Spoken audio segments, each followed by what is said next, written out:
So the one thing that Zach Taylor loves to do more than anything, even more than call offensive plays, is whenever the reporters ask him a tough question, usually what he does is he gives you the DC dip and troll, and he tries to dance around the question. Now, this isn't really 100%, a shot on him because a lot of coaches do this. Simply, you have to watch what you say as a coach, and you can't give away too much stuff, and sometimes you can't speak on certain matters. So this isn't again, a shot on coach. It's more just the fact of this is just how he operates, right? So when he does talk indefinite about something, or he talks in some capacity where he's actually giving his opinion in a very positive way, it's probably gonna happen. It really will. So he went ahead and gave his opinions on the T. Higgins situation, whether or not T. Higgins will come back or not.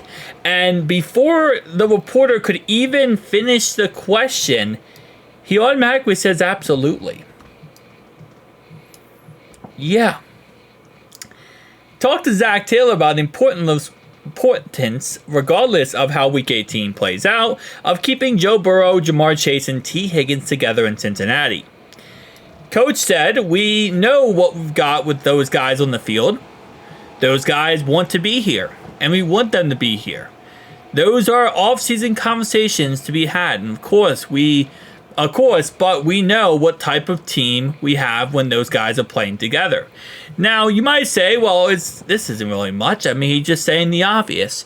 Well, if you go back and you listen to Coach Taylor talk about the T. Higgins situation over the last 2 years, pretty much it has always been, well, we hope we can bring him back. Well, yeah, we have to have that conversation. You never know. With this business, anything could happen. It was always kind of I don't know if it's going to happen. Kind of it's unlikely type of scenario. That's how coaches always spoke about the matter. Now, it's more yeah, absolutely. We got to keep these guys together. We got to keep these guys on the same page. And it's more positive than it's ever been before. Now, obviously, Joe has came out and gave his 2 cents about the subject, and how he wants to keep T. Higgins. We also have the situation where T fired his agent, got Jamar Chase's agent to make it easier to get a contract done. Now there's reports that T will take less money just because he wants to stay on the Cincinnati Bengals. So it's just everything is being put together to be this perfect recipe of we're going to keep T. Higgins. And every time I read these articles and I read this stuff, I just smile more and more because I'm like, we're going to get him back. And we are going to, next year run this back. Hopefully as a better team. Fired Frank Pollock, So Taylor continues and says, when we drafted him, he said, I'm going to break every record they got. Taylor said, today he broke our franchise record for catches in a single season. He's talking about, obviously, Jamar Chase. He has 117 receptions, breaking TJ Hushmanzada's mark of 114. He bet on himself this year. I say it paid off for him. And yeah.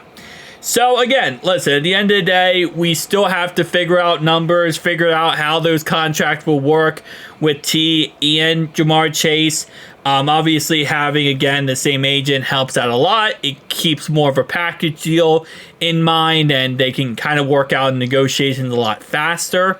Because it's not you normally with the Bengals, it's okay, well, we'll pay you, or we're going to try to pay you, but we have to pay this guy first. We have to get this contract done first. We have to figure out this one, and then we'll work on you.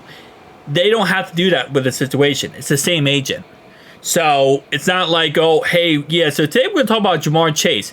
No, they're going to go in the negotiation room and say, all right, so your client, which is Jamar Chase and T. Higgins, what's the money? Where can we get to that we both feel comfortable with the dollar amount, right? So they can just get that done at the same time rather than being separate. Which again, working with 2 separate agents, getting done one contract, the other agent's wants to get done his contract. It's a whole entire mess. We're gonna squash that mess altogether. And the fact that Zach Taylor said what he said there kind of makes me even more excited. I'm just wondering how much he's going to get paid. That's all I wonder at the end of the day is what this final price tag will be. Will Joe Burrow restructure his deal in some capacity, maybe push money toward the future and give us more money right now? In all honesty, I said this many times, I'm always pro player. Their money is their money. They sign a contract. They play the contract years. And, you get paid what you agreed to, right? I don't like players that don't play the whole contract. I also don't like the idea of taking money away from players.